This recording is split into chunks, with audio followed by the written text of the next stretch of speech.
Namo Shakyamuni Buddha. Namo Arhat Thich Thong Lac. Ownership of living on age, sickness, and death. Excerpt from the book The Road to the Land of Buddha, Volume 5, by the author, the Elder Thich Thong Lac. Question: Dear Master, is a layman determined to practice in accordance with the Buddha's teachings, but still living at home, not cultivating? Can he control his living on age, illness, and death? Answer: The Buddha's path has been outlined very clearly. There are 3 stages of practice. 1. Stage of practice for lay people, taking the 3 refuges and 5 precepts, the 10 goodnesses, living and working in accordance with the morality of cause and effect. 2. The transitional stage of life of the 8 precepts. Practice mindfulness in doing daily use of wisdom, cause and effect, patience, obedience, and consent to discharge the mind. Thus, a lay person who practices the 4 righteous efforts, the 4 foundations of mindfulness, to overcome greed and breathe in the world, and this state is called mindfulness and awakening. This practice is carried out during the days of the 8 precepts. 3. The stage of a monk's practice, leaving home, cutting off locks, shaving of his beard and hair, wearing a robe, living without a family, without a home, to practice the 4 foundations of mindfulness, the 4 holy concentrations, and the 3 bright. With the robe of a layman, practice can only control life, it means living, but cannot control the freedom of life, death, and the end of samsara. Mastering living means mastering life. Mastering life means always acting in good faith without causing suffering to yourself or others.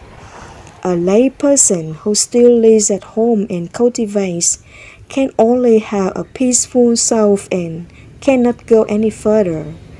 Although he has separated from greed, hatred, delusion, conceit, and doubt, he has not yet ended the fetters and the 7 fetters that are still bound. 7 ropes that are tightly tied have not been released yet. Therefore, it's difficult to progress to complete liberation perfect, which means it's difficult to enter deep meditation. But, of course, if a person takes the form of a lay person, and his life and feelings are the same as that of a monastic monk, it means that this person lives in accordance with the precepts and virtues of a person far from home, cause of love, stay away from worldly occupations, does nothing, asks relatives to have him with a meal a day to support himself, and daily diligently practices the 3 final stages of the samadhi recept of the path that the Buddha outlined in the 8th path.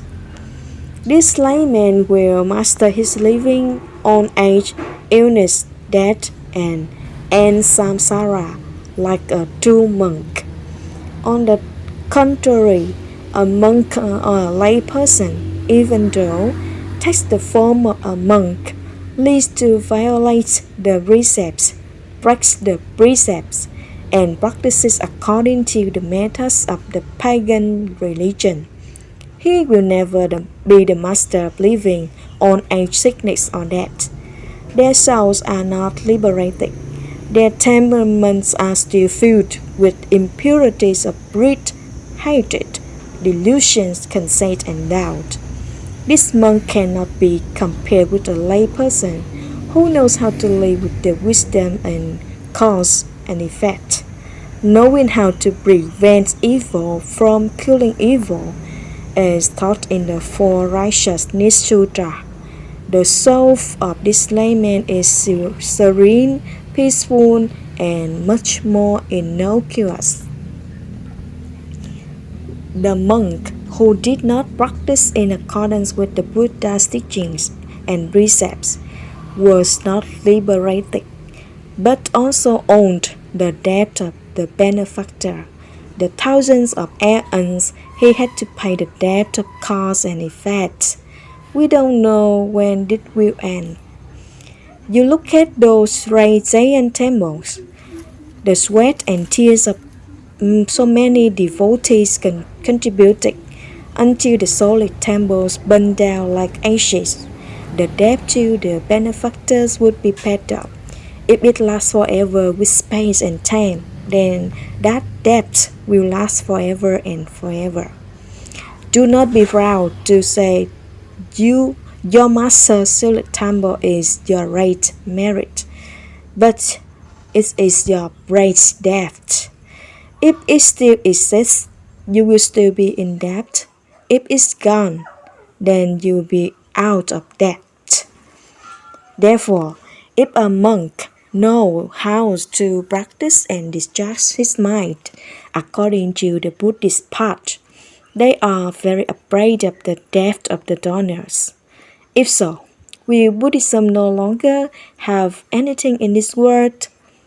For Buddhism, the dharmas in this world are impermanent, so they don't save those impermanent material images.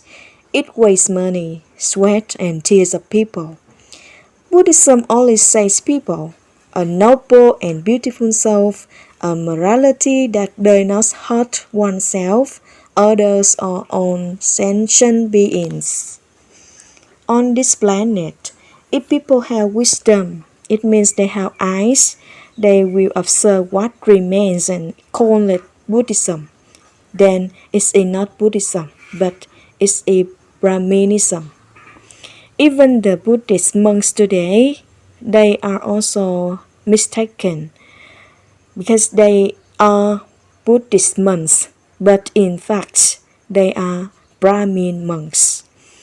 A lay disciple of the Buddha always had to live and work with the spirit of morality, cause and effect, freeing from himself from suffering, suffering from others. Then there is no need for big pagodas, no need for beautiful or melancholy sceneries, etc. As long as there is a human morality, due cause and effect of Buddhism, Buddhism will forever remain as bright as the light in this world.